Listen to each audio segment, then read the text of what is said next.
Primeiro livro do profeta Samuel, capítulo 17, versículo 23.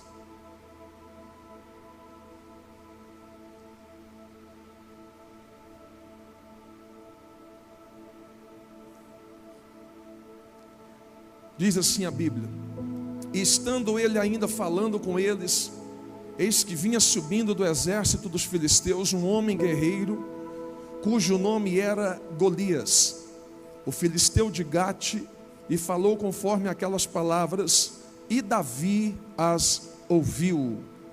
E Davi as ouviu. Amados, bem breve, bem rápido, bem sucinto, me dá um pouco da sua atenção. Vamos entender esse texto aqui dentro de um outro contexto para nossas vidas.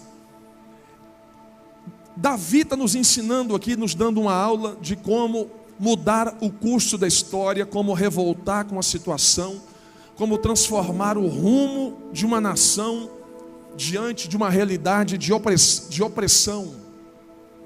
Repare que o texto está dizendo que Davi ouviu. Ele não viu somente, mas ele ouviu. Quando Davi está ouvindo uma afronta de um gigante chamado Golias, vai mexer dentro de Davi um desejo de mudança. Guarda essa palavra, mudança. Nós precisamos carregar essa palavra dentro de nós para mudar algumas situações nas nossas vidas, e o nome da palavra é mudança. Quando Davi escuta essa afronta, ele vai gerar nele um senso de mudança em defesa da nação. Dentro de Davi vai gerar um sentimento de revolta. E essa revolta é que vai dar a vitória para o povo daquela nação de Israel. É o que vai dar a vitória de Davi sobre Golias. E Davi está nos ensinando que tem alguns momentos da nossa vida que nós precisamos revoltar. Se você não revoltar com a situação, vai ser a mesma vida, o mesmo caminho, a mesma semana, o mesmo mês, a mesma história. Entra num ciclo que você fica preso dentro de uma bolha, e você fica travado e não consegue reagir no meio de nada. Davi está ensinando para nós que tem momento que você precisa revoltar como voz profética no meio do caos. E essa revolta aqui, ela pode ser aonde? No seu casamento, na sua empresa, com seus filhos, com seu marido, com a sua esposa. Não é mandar embora o marido ou a esposa, é mudança, é transformação.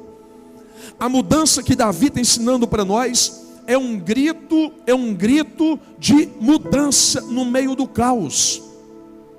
Se nós parar para analisar o cenário mundial que nós estamos hoje, nós vamos encontrar, tem muitas pessoas, mas eu separei dois aqui, dois homens com linhagem evangélica, que revoltaram no meio da crise e mudou a história de uma nação e mudou a história deles também. O que dizer de um homem chamado pastor Martin Luther King Jr. Pastor Martin Luther King Jr., ele foi pastor da Igreja Batista Protestante nos Estados Unidos. Ele nasceu no dia 15 de janeiro de 1929 em Atlanta, na Geórgia.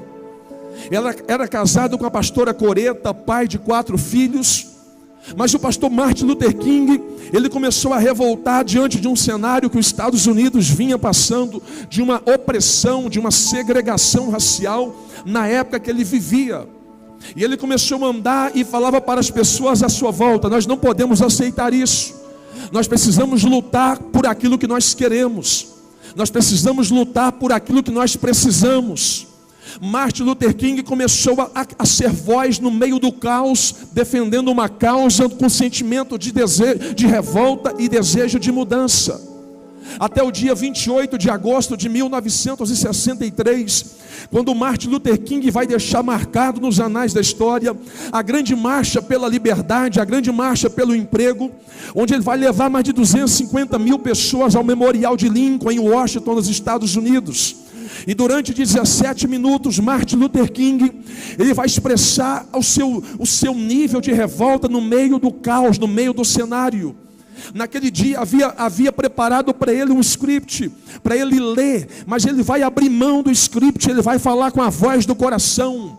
E durante aquele discurso de Martin Luther King, revoltado pela opressão, revoltado pela segregação racial, onde colocava os negros de um lado e os brancos de um outro lado, onde fizeram bairros para os negros e os brancos não podiam entrar, e nem os negros não tinham comunhão com os outros. King, ele vai levantar a voz no meio do caos, no meio da crise. E durante os seus 17 minutos, ele vai começar a falar sobre o desejo da revolta que estava no coração dele. E ele vai dizendo: I have a dream, I have a dream, I have a dream. E um dos desejos, como eu tenho um sonho, ele vai dizer uma frase que vai ficar célebre e marcada. Ele vai dizer: olha, eu tenho um sonho que os nossos filhos não serão julgados pela cor de suas peles, nem menos mas sim pelo conteúdo da sua essência, e não pela cor que está do lado externo. Martin Luther King começa a bater naquela tecla, e no ano de 1964, mais preciso em 14 de outubro de 64, o discurso dele vai ganhar voz no meio da nação. Ele vai ganhar o Prêmio Nobel da Paz por defender uma causa importante no meio de uma nação tão importante, e pelos movimentos não violentos nos Estados Unidos. Quando é no ano de 1964, ele está levantando o Prêmio Nobel da Paz e está dizendo para o povo que ele defendeu: a nossa revolta teve vez, a nossa revolta teve nome. Martin Luther King estava dizendo: se você não revoltar por aquilo que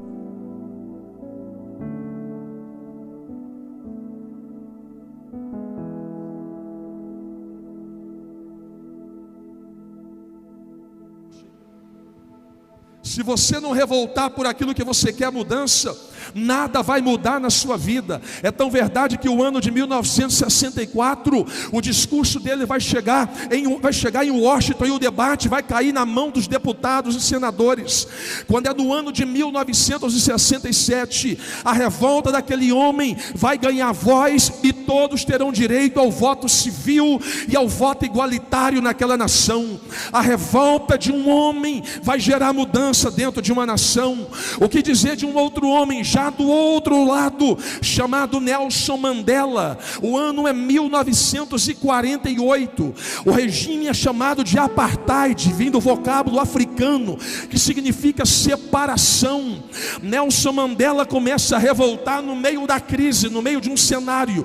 Ele está dizendo: nós não podemos aceitar o que está querendo colocar na África do Sul. O que estava querendo colocar ali? Naquela época, quem estava no comando era o presidente então eleito Daniel François Malan. Ele colocou o regime de segregação racial, colocando negros de um lado e os brancos do outro lado. Daniel François Malan criou alguns bairros chamados de bantustões. Os bantustões colocavam os negros.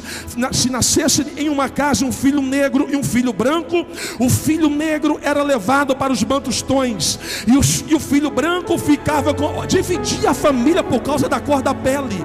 Discurso esse da África do Sul, que a própria ONU em 1978 e 1983 rejeitou esse discurso na Conferência Mundial contra o Racismo. Mas eles não deram bola, não estavam nem aí com aquilo. Continuou, mas enquanto isso, um homem revoltado numa nação batia na tecla: nós não vamos aceitar isso. Nós precisamos revoltar na África do Sul. Nós não vamos aceitar o que está acontecendo. Aos seus 43 anos de idade, pega isso, 43 anos de idade, Nelson Mandela, ele é condenado à prisão perpétua, mas o sonho estava no coração dele. 1962, ele é levado para a prisão. 1964, coloca Nelson Mandela numa prisão de 5x5, e ainda coloca ele no trabalho escravo, para quebrar pedras numa pedreira de cal. Mas o sonho e a revolta estavam no coração dele. 27 anos passaria, e a revolta no coração de Nelson Mandela dizia: nós não podemos aceitar isso, nós não podemos aceitar isso. Quando é no ano de 1990, o então presidente que tinha assumido, Frederic de Klerk, ele assume assume e chama Nelson Mandela para discutir aquele assunto. Quando Nelson Mandela sai, ele vai dizer uma frase que vai ficar marcado na história de toda a humanidade. Ele vai dizer: ninguém nasce odiando o outro pela cor da sua pele, ninguém nasce odiando o outro por sua origem, ninguém nasce odiando o outro por sua religião. O ano é 1990, mas já com o ano de 1994, esse homem revoltado, Nelson Mandela, ele vai dividir o prêmio Nobel da Paz com o presidente da época, Frederic de Klerk. No ano de 1994, 10 de maio, Nelson Mandela vai ser o primeiro presidente negro da África do Sul. Vai tirar a África do Sul os embargos sociais daquela nação, vai tirar as travas econômicas que estavam na África do Sul, colocando a África do Sul entre os BRICS, os países mais desenvolvidos do mundo. Nelson Mandela assume e ele está dizendo: precisamos lutar por aquilo que nós queremos. Sabe o que eu aprendo com esses homens? Eles vêm de raiz evangélica, vêm de raiz familiar. Eles estão dizendo para nós: tem hora na sua vida que você não pode ficar de braços cruzados, tem momento na sua vida que você não pode ficar olhando o navio passar, a banda tocar. Tem momento que você tem que levantar como voz profética e dizer: vai ter mudança na minha casa, vai ter mudança na minha família, vai ter mudança no meu ministério. Enquanto você não movimentar, nada muda na sua vida. Não adianta fazer campanha, não adianta subir monte, não adianta pedir oração, não adianta, é livre-arbítrio, poder de decisão. As nossas decisões mudam o nosso destino. Deus não desce do trono para pegar na minha mão e fazer o que eu tenho que fazer. Deus não manda querubim, serafim, não, Deus não manda, é o poder que o próprio Deus criou para nós na terra. Deus dá clareamento, mas a decisão é nossa. Deus abre o mar vermelho, mas quem passa somos nós. Deus coloca a pedra na mão, mas quem joga para derrubar o Golias somos nós. Deus coloca a porta, mas quem bate somos nós. Quem chega a Ele somos nós. Depois Ele chega a nós. A ação é nossa. Quem sabe essa tarde papai está falando ao teu coração: chega de uma vida normal, chega de uma vida fria, chega de uma vida... Não, Deus está dizendo: é tempo de novo tempo, é tempo de nova história. Busque pelo Espírito Santo, busque pela presença, busque na oração, busque na madrugada, busque até a porta abrir, bata nessa porta, marcha para o mar vermelho abrir, vai andando e adorando, porque enquanto você age, Deus reage, o nome dele é glorificado. Quem recebe essa palavra em nome de Jesus? Não muda. Um culto sem decisão não muda. Um emprego sem decisão não muda. Uma família sem decisão não muda. Uma pessoa sem decisão não muda. Muda os anos, muda as semanas, muda tudo, mas a pessoa não muda. Essa noite papai está falando ao teu coração: tome uma decisão hoje daqui dentro. Para com essa vida normal. Você que está afastado dos caminhos do Senhor Jesus, para com essa vida mentirosa sua, medíocre, essa vidinha sua mentirosa aí, ó, fake news. Para com isso, meu filho. Tome a decisão hoje. Aceita Jesus como Senhor e Salvador da tua vida. É tempo de alegria, é tempo de você estartar aqui dentro de novo e dizer: Senhor, eu preciso de novo tempo, eu não aguento mais essa vidinha, mas a decisão está nas tuas mãos. Só você pode mudar o curso da tua história. Quem pega essa palavra em nome de Jesus? Decisão é tua, é tua. Não atribua a terceiros o que é responsabilidade sua. E não reclame daquilo que você tolera. Não reclame daquilo que você tolera. Se você está tolerando, parabéns, não reclama de ninguém, aceita calado. Agora quem quer mudança, ele revolta. Quem quer mudança, ele não aceita. Quem quer mudança, ele fala: chega, deu o que tinha que dar. Vai ter mudança daqui para frente. Se o pecado não te matou, se o Covid não te matou, é porque Deus tem alguma coisa com você. Deus não te chamou para ser mais um aqui dentro nem lá fora. Deus nos chamou para ser diferente no meio dos iguais.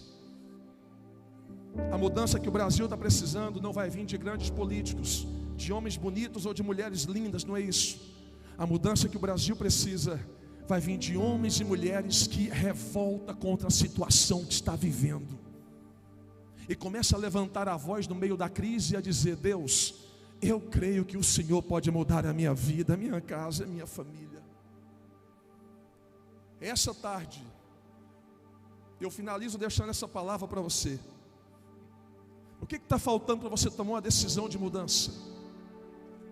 Você está esperando de fora o que tem que tomar aqui dentro. Quem fica esperando por visitação é porque não se conhece como habitação.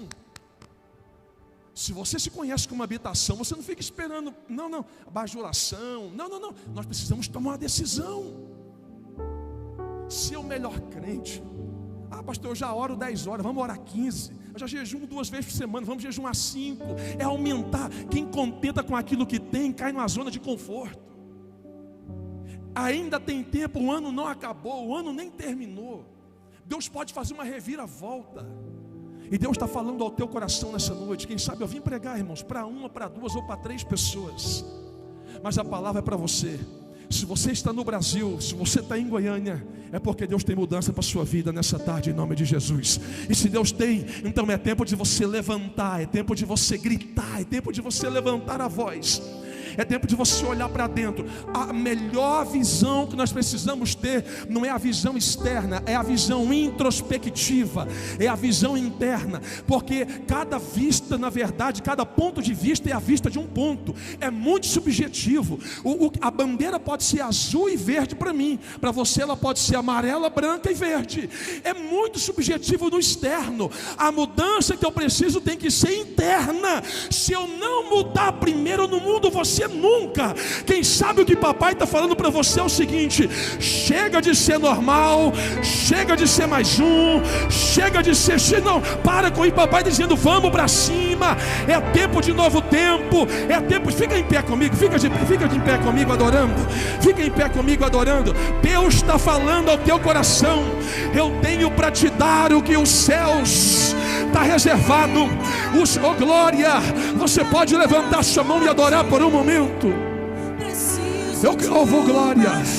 Eu vim pregar para revoltados, eu vim pregar para os revoltados, eu vim pregar para quem não está aceitando mais essa vida normal, eu vim pregar para quem não está aceitando mais essa vida.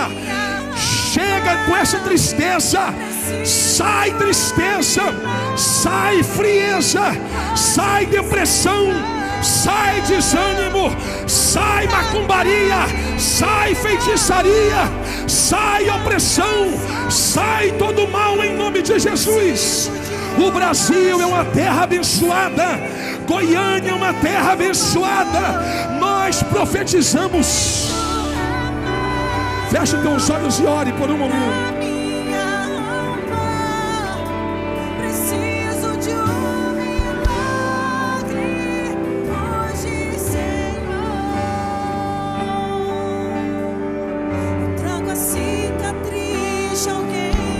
Fale com Deus por um minuto. Isso.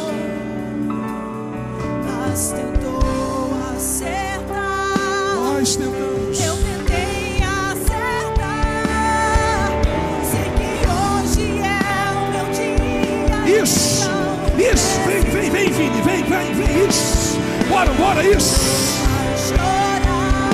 É domingo de vitória. Você pode adorar. É domingo de vitória. É domingo de celebração. O diabo perdeu, a vitória é nossa. A igreja do Senhor está viva. A esperança nossa está viva. Isso. Seja cheio nessa noite. Seja cheio nessa noite. Seja batizado pelo Espírito Santo.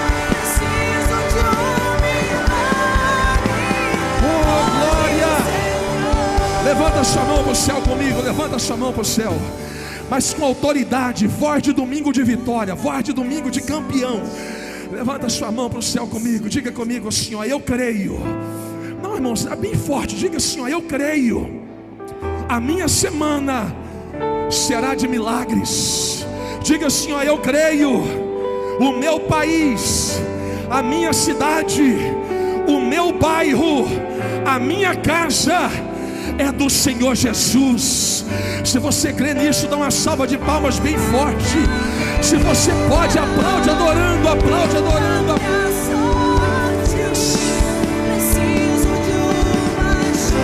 Adore, adore o nome de Jesus. Por um momento, adore o nome de Jesus.